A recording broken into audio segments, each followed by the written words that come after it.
नमस्कार. आज आपण मार्केटमध्ये मिळतं तसं ढोकळा प्रीमिक्स घरच्या घरी कसं तयार करायचं ते बघणार आहोत. ढोकळा बघा किती छान जाळीदार बनवून तयार झालाय. अगदी मस्त असा मऊ लुसलुशीत हा ढोकळा तुम्ही अवघ्या 10 मिनिटांमध्येच हवा तेव्हा बनवू शकता. 3 ते 4 महिने आरामशीर हे पीठ टिकतं. त्यामुळे जर तुम्हाला ऑर्डरसाठी ढोकळा बनवायचा असेल, विक्रीसाठी तुम्हाला प्रीमिक्स तयार करायचं असेल, तर हा व्हिडिओ तुमच्यासाठी नक्कीच उपयुक्त ठरू शकतो. वजनी प्रमाण, ग्लासाचं प्रमाण, कपाचं प्रमाण सविस्तर शेअर केलं आहे, त्यामुळे रेसिपी अगदी अचूक आहे. ढोकळा प्रीमिक्स तयार करण्यासाठी इथे आपल्याला तांदूळ लागणार आहे. तर इथे मी 1 किलो 250 ग्रॅम इतके हे रेशनिंगचे तांदूळ घेतलेले आहे. तांदूळ तुम्ही इथे कुठलाही वापरू शकता, मात्र ज्या तांदळाचा भात चिकट होतो किंवा जे तांदूळ नवीन आहे असे तांदूळ घ्यायचे नाही. आता जर तुम्हाला कपाने मोजून घ्यायचे असतील तर अशा प्रकारचा हा मेजरिंग कप माझ्याकडे आहे. या कपाने सपाट कप अशा पद्धतीने 6 कप भरून आपल्याला हे तांदूळ लागणार आहे. आता हेच तांदूळ जर तुम्हाला घरातल्या ग्लासाने मोजून घ्यायचे असतील तर असा हा ग्लास आहे. या ग्लासाने मोजून 5 ग्लास आणि ग्लास भरत असताना सपाटच इथे आपल्याला भरायचा आहे. अशा पद्धतीने 5 ग्लास हे तांदूळ आपल्याला मोजून घ्यायचे आहे. वजनी प्रमाणामध्ये 1 किलो 250 ग्रॅम, कपाने मोजून 6 कप आणि ग्लासाने मोजून 5 ग्लास अशा प्रकारे आपल्याला हे तांदूळ घ्यायचे आहे. मी इथे रेशनिंगचा तांदूळ घेतलेला आहे. हे तांदूळ इथे मी धुवून घेतलेले नाही किंवा भाजून सुद्धा घेतलेले नाही. आता हे तांदूळ पूर्ण परातामध्ये काढून घेतलेले आहे. त्यानंतर आपल्याला इथे चणा डाळ लागणार आहे. इथे मी चणा डाळ घेतलेली आहे. ही चणा डाळ वजनी प्रमाणामध्ये 1 किलो 100 ग्रॅम आहे आणि कपाने मोजून 6 कप, ग्लासाने मोजून बरोबर 5 ग्लास इथे घेतलेले आहे. कप आणि ग्लास भरत असताना ते सपाटच मोजून घ्यायचे आहे किंवा भरून घ्यायचे आहे. आता याशिवाय आपल्याला इथे उडदाची डाळ लागणार आहे. तर 250 ग्रॅम इतकी ही उडदाची डाळ मी इथे घेतलेली आहे. कपाने म्हणाल तर अगदी वरपर्यंत अशा पद्धतीने आपल्याला हा कप भरून घ्यायचा आहे आणि जर ग्लासाने घ्यायची असेल तर ग्लाससुद्धा वरपर्यंत अशा पद्धतीने उडदाची डाळ आपल्याला मोजून घ्यायची आहे. आता घेतलेली ही 250 ग्रॅम उडदाची डाळसुद्धा या सर्व साहित्यामध्ये मी इथे काढून घेतलेली आहे. उडदाच्या डाळीमुळे आपला ढोकळा अगदी मस्त असा स्पॉन्जी तयार होतो. याशिवाय आपल्याला इथे मुगाची डाळ लागणार आहे. इथे मी पिवळी मुगाची डाळ घेतलेली आहे, तुम्ही बघू शकता. 150 ग्रॅम ही मुगाची डाळ आहे आणि अर्धा ग्लास कपाने म्हणाल तर पाऊण कप इतकी ही मुगाची डाळ आहे. मुगाच्या डाळीमुळे ढोकळा अगदी सॉफ्ट तयार होतो, छान मऊ लुसलुशीत तयार होतो. आता हे सर्व धान्य एकजीव करून घ्यायचं आहे. गिरणीवरून याचा आपल्याला छान असं पीठ तयार करून घ्यायचं आहे. पीठ तयार करत असताना अगदी गव्हाच्या पिठासारखं बारीक पीठ दळायचं नाही, अगदी रव्या इतकं जाडही ठेवायचं नाही. आपला बारीक रवा असतो त्यापेक्षा थोडंसं बारीक असं हे पीठ आपल्याला करायचं आहे. घरघंटीवर जर जर तुम्हाला हे पीठ दळायचं असेल तर 2 नंबरची चाळणी तुम्ही इथे वापरू शकता. मी घेतलेलं हे सर्व साहित्य ना मी धुवून घेतलेलं आहे ना मी भाजून घेतलेलं आहे. फक्त तुम्ही कपड्याने स्वच्छ पुसून जरी घेतलं तरी चालणार आहे. आता हे पीठ इथे छान तयार झालेलं आहे. मी घरघंटीवर 2 नंबरची चाळणी वापरून हे पीठ इथे दळून घेतलं. पीठ गरम आहे. आता हे पीठ आपल्याला पंख्याच्या हवेखाली थोडं गार करून घ्यायचं आहे. पीठ गार होत आहे तोपर्यंत आपण इतर तयारी करून घेऊ.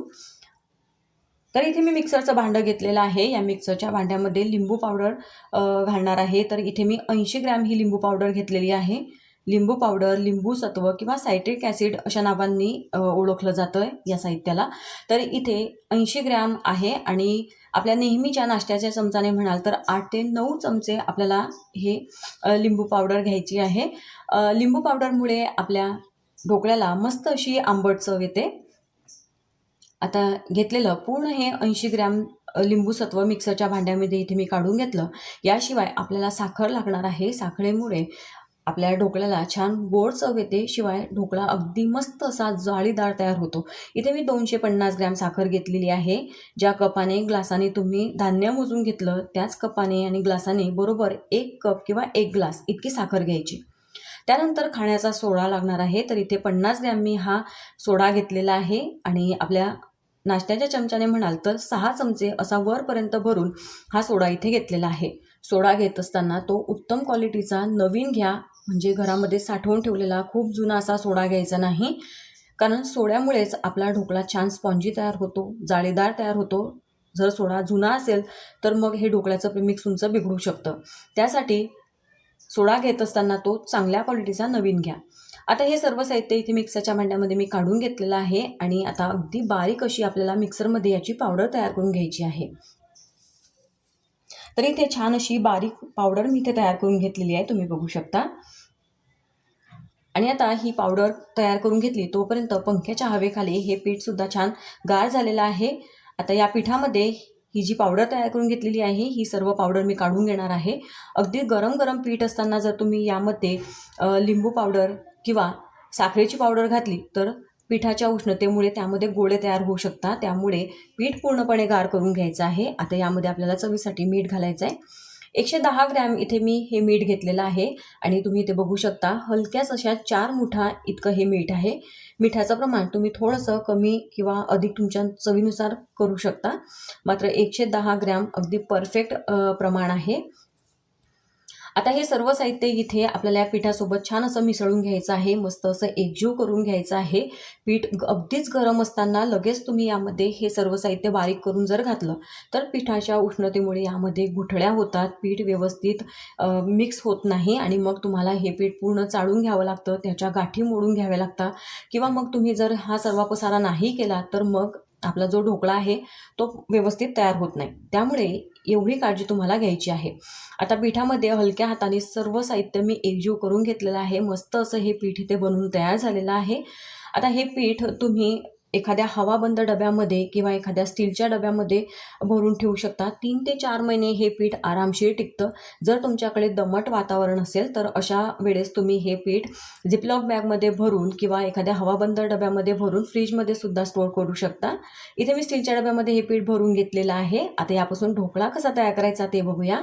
ढोकळा तयार करण्यासाठी आधीच इथे कढईमध्ये मी 1 ते 1.5 ग्लास पाणी गरम करत ठेवलेलं आहे. एक स्टँड ठेवून दिलेली आहे. आता यावर झाकण ठेवायचं आहे. हे जे पाणी आहे हे पाणी छान उकळू द्यायचं आहे. पाणी उकळीला ठेवलेलं आहे तोपर्यंत आपण इथे ढोकळ्यासाठी तयारी करून घेऊ. तर इथे मी एक असं हे खोलगट ताट घेतलेलं आहे. कुठल्याही डब्यामध्ये ताटामध्ये ज्याला तुम्ही वापरणार आहात त्याला आधी तेल लावून ग्रीस करून घ्या, म्हणजे वेळेवर घाई होत नाही. तर इथे पराताला मी तेल लावून घेतलेलं आहे. आता एक वाटी घेतलेली आहे. या वाटीमध्ये हे तयार ढोकळ्याचं पीठ आपल्याला भरायचं आहे. पीठ भरत असताना तुम्ही इथे व्हिडिओत बघू शकता हलकंच असं मी दाबून भरते आहे. वाटीमध्ये पीठ भरत असताना तुम्ही ते कशा पद्धतीने भरलेलं आहे यावर तुम्हाला पाण्याचं प्रमाण कमी जास्त लागू शकतं. आता एक वाटी हलकीच अशी भरून मी हे पीठ इथे काढून घेतलेलं आहे. पीठ वापरत असताना किंवा हे प्रीमिक्स हाताळत असताना यामध्ये ओला हात किंवा ओला चमचा जाणार नाही याची काळजी घ्यायची आहे, म्हणजे पीठ जास्त दिवस टिकवता येतं. आता एक वाटी पीठ मी इथे भांड्यामध्ये काढून घेतलं. यामध्ये चिमूटभर हळद घातलेली आहे. 1-2 चमचा खाण्याचं तेल घालायचं. तेलामुळे आपला ढोकळा सॉफ्ट तयार होतो. आणि ज्या वाटीने मी इथे पीठ घेतलेलं आहे त्याच वाटीने भरून 1 वाटी पाणी घेतलेलं आहे. थोडं थोडं पाणी घालून हे पीठ आपल्याला हलक्या हाताने छान भिजवून घ्यायचं आहे. यामध्ये तुम्ही चवीसाठी मिरची, आलं लसूण पेस्टसुद्धा वापरू शकता. इथे काही न वापरताना हा ढोकळा मी बनवते आहे. अगदी छान हलक्या हलक्या हाताने आपल्याला हे पीठ छान असं भिजवून घ्यायचं आहे. अगदी झटपट हा ढोकळा बनवून तयार होतो आणि मस्त एकसारखा जाळीदार तयार होतो. यावर अजिबात डेड स्पॉट येत नाही किंवा ढोकळा जराही बिघडत नाही. आता वाटीमध्ये जे थोडंसं पाणी शिल्लक होतं ते सुद्धा मी इथे पिठामध्ये टाकून घेतलेलं आहे. बरोबर 1 वाटी पिठासाठी मला 1 वाटी पाणी लागलेलं आहे. आता हे पीठ छान परफेक्ट असं भिजवून झालेलं आहे. आता पटापट हे पीठ भिजवून घेतलेलं पीठ आपल्याला तेल लावून घेतलेल्या या परातामध्ये काढून घ्यायचं आहे आणि कुठलाही टाईमपास न करताना हे परात लगेचच आपल्याला या पाण्यामध्ये वाफवण्यासाठी ठेवून द्यायचं आहे. आता हे जे परात आहे ते मी ठेवून दिलेलं आहे. पाण्याला उकळी येऊ द्यायची आहे, त्यानंतरच आपल्याला ढोकळा वाफवण्यासाठी ठेवायचा आहे. आता गॅसची फ्लेम फुल आहे. 10 मिनिटासाठी आपल्याला हा ढोकळा छान वाफवून घ्यायचा आहे. मध्ये मध्ये वारंवार हे ताट काढायचं नाही आणि ढोकळा पाहायचा नाही, नाहीतर मग ढोकळा व्यवस्थित शिजत नाही. ढोकळा तुम्ही बघू शकता अगदी परफेक्ट असा मस्त एकसारखा फुललेला आहे. यामध्ये जर अशी एखादी सुरी किंवा एखादा टोकदार वस्तू तुम्ही टोचून पाहिली तर क्लीन निघते, म्हणजे ढोकळा परफेक्ट शिजलेला आहे. हाताला तो कुठेही चिटकत नाही. आता ढोकळ्याची ही जी प्लेट आहे किंवा हे जे ताट आहे ते मी बाहेर काढून घेतलेलं आहे. ढोकळा गार होतोय तोपर्यंत आपल्याला ढोकळ्यासाठी तडका तयार करायचा आहे. तर इथे कढईमध्ये 1 मोठा चमचा तेल मी गरम करत ठेवलेला आहे. तेल छान गरम झालं. यामध्ये 1 चमचा मोहरी घातली, एका मिरचीचे तुकडे घालून घेतलेले आहे, 1 छोटा चमचा भरून तिळा घातलेला आहे, 10 ते 12 कढीपत्त्याची पानं घालून घेतली. त्यानंतर 1 छोटा चमचा भरून पाणी घातलेलं आहे. पाण्याचा खूप जास्त वापर करायचा नाही. गॅस आता इथे बंद केलेला आहे आणि मस्त असा हा गरमागरम तडका आपल्याला या ढोकळ्यावर सोडायचा आहे. हा ढोकळा पूर्णपणे गार झाल्यानंतरच याचे आपल्याला पीसेस कट करायचे आहे. अगदी गरम गरम असताना जर तुम्ही याचे पीसेस कट करायला गेले तर मग तो ढोकळा तुटू शकतो, विस्कटू शकतो. आता यावर हा तडका सोडलेला आहे. भरपूर अशी हिरवी बारीक चिरून घेतलेली कोथिंबीर घालायची, खोबऱ्याचा कीस घालायचा आणि मस्त असा हा ढोकळा इथे बनून तयार झालेला आहे. आता याचे पीसेस तुम्ही तुमच्या आवडीनुसार हवे तसे कट करून घेऊ शकता. तर इथे मी स्क्वेअर शेपमध्येच हा ढोकळा कट करून घेणार आहे. कुठल्याही हिरव्या चटणीसोबत, टोमॅटो केचपसोबत तुम्ही हा ढोकळा सर्व करू शकता. अगदी झटपट बनून तयार होतो हा ढोकळा. तुम्ही सकाळच्या नाश्त्यासाठी, मुलांच्या डब्यासाठी बनवू शकता. आता तुम्हाला ढोकळ्याचं एक पीससुद्धा इथे काढून दाखवते. हे बघा किती परफेक्ट, जाळीदार, मऊ लुसलुशीत आणि अगदी हलका-फुलका असा हा ढोकळा बनवून तयार झालेला आहे. अगदी 10च मिनिटामध्ये हवा तेव्हा तुम्ही हा ढोकळा बनवून खाऊ शकता. हे ढोकळ्याचं पीठ तयार करत असताना काही गोष्टी लक्षात ठेवायच्या आहे. प्रमाण अचूक घ्यायचं आहे. सोडा घेत असताना तो नवीन घ्यायचा आहे, चांगल्या क्वालिटीचा घ्यायचा आहे. पीठ दळून आणल्यानंतर ते पूर्णपणे गार झाल्यानंतरच त्यामध्ये इतर साहित्याची पावडर आपल्याला वापरायची आहे, म्हणजे त्यात गाठगुठळी होणार नाही. पीठ डब्यामध्ये भरल्यानंतर त्यामध्ये ओला हात, ओला चमचा जाणार नाही याची काळजी घ्यायची. हवामान जर तुमच्याकडे दमट असेल तर तुम्ही फ्रीजमध्ये हे पीठ स्टोअर करू शकता. अशा प्रकारे मस्त असा हा हलका फुलका ढोकळा इथे बनवून तयार होतो. रेसिपी नक्की ट्राय करून बघा आणि व्हिडिओ आवडला असेल तर एक लाईक नक्की करा, जास्तीत जास्त शेअर करा. चॅनलवर नवीन असाल तर सबस्क्राईब करायला विसरू नका. Bye bye.